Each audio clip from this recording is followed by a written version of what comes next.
Exercise number 4A का question number 4 दिया है which of the following number are perfect cubes, यानी कि इसमें से दिए गए नंबर में से कौन सा परफेक्ट क्यूब होगा।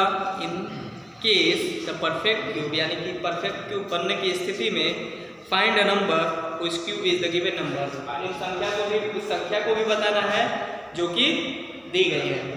तो सबसे पहले क्वेश्चन नंबर 4 के क्वेश्चन नंबर फर्स्ट को सॉल्व करते हैं। ये दिया है 125, इसको फैक्टराइज करेंगे, यानी कि यहाँ पे हम देख पा रहे हैं कि इसके यूनिट प्लेस में 5 है और 5 होने के कारण ये 2 से 2 डिवाइड नहीं होगा। आते हैं 3 के, तो 3 और 5 हो जाएगा 8 और 8 3 से डिवाइड नहीं होता है, इसलिए नंबर भी 3 से डिवाइड नहीं होगा। अब आते हैं 5 में, तो हो जाएगा 5 2 10, 5 5 जा 25, फिर 5 से तो 5 और फिर 5 से यहाँ पे 1 हो गया, यानी कि इसको हम क्या लिख सकते हैं 5 × 5 × 5। अब जैसे हम स्क्वायर रूट में 2 नंबर का हम पेयर बनाते थे और उसमें से किसी एक नंबर को बाहर कर लेते थे, इसी तरह से क्यूब में हम क्या करेंगे 3 संख्याओं को एक साथ लाएंगे और उसमें से कोई एक संख्या को बाहर कर लेंगे, यानी कि ये 5 × 5 × 5 है और इसमें से एक 5 हम बाहर कर लेंगे, यही हमारा आंसर हो जाएगा। यानी कि कहने का मतलब ये है कि 125 जो है वह एक परफेक्ट क्यूब है और किस संख्या की परफेक्ट क्यूब है, तो 5 की परफेक्ट क्यूब है। अब चेक करते हैं क्वेश्चन नंबर सेकंड जो हमारा दिया गया है 243। यहाँ पे भी यूनिट प्लेस पे 3 है, 2 से डिवाइड नहीं होगा, यानी कि 2 + 4 6 और 6 और 3 हो जाएगा हमारा 9, यानी कि ये 3 से डिवाइड हो जाएगा। 3 8 जा 24 और 3 1 जा 3, फिर 3 से करेंगे तो ये हो जाएगा 27, फिर 3 से करेंगे ये हो जाएगा 9, फिर 3 से करेंगे 3 और फिर 3 से करेंगे 1।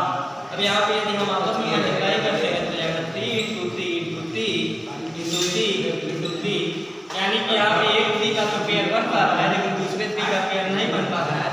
So it is not a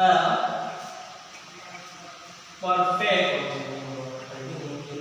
cube, यानी कि ये परफेक्ट क्यूब नहीं होगा। अब आते हैं क्वेश्चन नंबर 5 पे। लिखा है which of the following are cube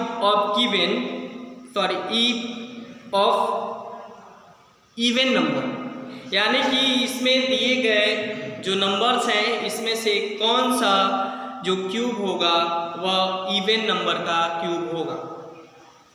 तो जैसे हम लोग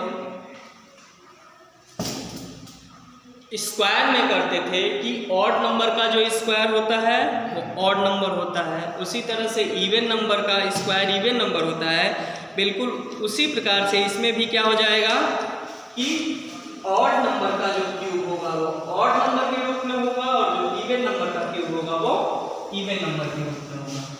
जैसे क्वेश्चन नंबर 5 का क्वेश्चन नंबर 1 ही ले लेते हैं। ये दिया है 216। यहाँ पे हम देख पा रहे हैं कि 216 जो है वह इवन नंबर है और यह 8 का क्यूब है। इसी तरह से ये तो इवन नंबर का क्यूब हो जाएगा। अब सेकंड जो है हमारा है 729। अब हम यहाँ पे देख पा रहे हैं कि 729 जो है वो ऑड नंबर है और ऑड नंबर होने के कारण यह इवन नंबर का क्यूब नहीं हो सकता। इसी तरह से क्वेश्चन नंबर 6 में आते हैं। लिखा है which of the following are cubes of odd numbers, यानी कि इसमें से कौन से जो संख्याएं हैं वो ऑड नंबर का क्यूब है। तो हम यहाँ पे देख पा रहे हैं कि क्वेश्चन नंबर फर्स्ट में 125 दिया है जो कि ऑड नंबर है, तो ये ऑड नंबर का क्यूब हो जाएगा। इसी तरह से 343 ये भी ऑड नंबर का क्यूब हो जाएगा। क्वेश्चन नंबर 7 लिखा है find the smallest number by which 123 must be multiplied so that the product is a perfect cube. Question number 7 और क्वेश्चन नंबर 7 में क्या कहा जा रहा है कि वह छोटी से छोटी संख्या बताइए जिसको 1323 से मल्टीप्लाई किया जाए तो वह एक परफेक्ट क्यूब बन जाए। तो 1323, अब इसको हम सॉल्व करते हैं, यानी कि इसके यूनिट प्लेस पे 3 है इसलिए 2 से डिवाइड नहीं होगा। अब चेक करते हैं कि क्या ये 3 से डिवाइड हो जाएगा। तो यहाँ से हो जाएगा 1 + 3 4 और 4 + 2 6 और 6 3 9, यानी कि 3 से डिवाइड हो जाएगा। 3 4 जा 12, 3 4 जा 12 और 3 1 जा 3। फिर यहाँ पे 4 4 8 और 1 9, यानी कि ये फिर से 3 से डिवाइड हो जाएगा, यानी कि 3। तो 3 1 जा 3, 3 4 जा 12 और 3 7 जा 21। अब यहाँ पे 4 1 5 और 5 7 12, फिर से 3 से डिवाइड करते हैं इसको। तो ये जो होगा ये हो जाएगा हमारा 3 4 जा 12 और 3 9 जा 27। फिर 7 से डिवाइड करते हैं तो ये होगा 7 और फिर 7 से डिवाइड करते हैं तो ये हो जाएगा 1, यानी कि 1323 को हम लिख सकते हैं 3 × 3 × 3 × 7 × 7। अब हम यहाँ पे देख पा रहे हैं कि 3 का तो पेयर बन जा रहा है और यहाँ पे एक 7 जो है कि हमारा बच जा रहा है, यानी कि कहने का मतलब ये है कि यदि हम 1323 में 7 से मल्टीप्लाई कर देंगे तो यह एक परफेक्ट स्क्वायर बन जाएगा। इसी तरह से स्टूडेंट्स क्वेश्चन नंबर 8 में भी है, लिखा है find the smallest number by which 2560 must be multiplied so that product is a perfect square।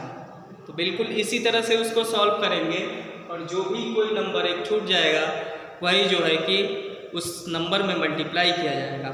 इसी तरह से क्वेश्चन नंबर 9 है what is the smallest number by which 1600 must be divided so that quotient is a perfect cube। यानी कि कहा जा रहा है 1600 में किस संख्या से डिवाइड किया जाए कि वह एक परफेक्ट क्यूब बन जाए। तो अब हम क्वेश्चन नंबर 9 को सॉल्व करने जा रहे हैं। हमें नंबर दिया गया है 1600। अब हम इसको सॉल्व करेंगे तो देख पा रहे हैं कि ये इवन नंबर है इसलिए 2 से डिवाइड हो जाएगा, यानी कि हो जाएगा 800, फिर 400, फिर 200, फिर 100, फिर 50 और ये फिर हो जाएगा हमारा यहाँ पे 25। अगर 5 से करेंगे तो हो जाएगा 5, यानी कि 1600 को लिख सकते हैं 2 × 2 × 2 × 2 × 2 × 5 × 5, यानी कि यहाँ पे 5 × 5, यहाँ पे एक 2 आप लोग लंच कर लीजिएगा ना, और ये 2, इन दोनों का तो पेयर बन जा रहा है पर 5 का नहीं बन पा रहा है। अब इसको क्या करेंगे, ये आपस में मल्टीप्लाई कर देते हैं तो ये हो जाएगा 25, यानी कि यदि 1600 को 25 से हम डिवाइड कर देते हैं तो यह एक परफेक्ट स्क्वायर बन जाएगा।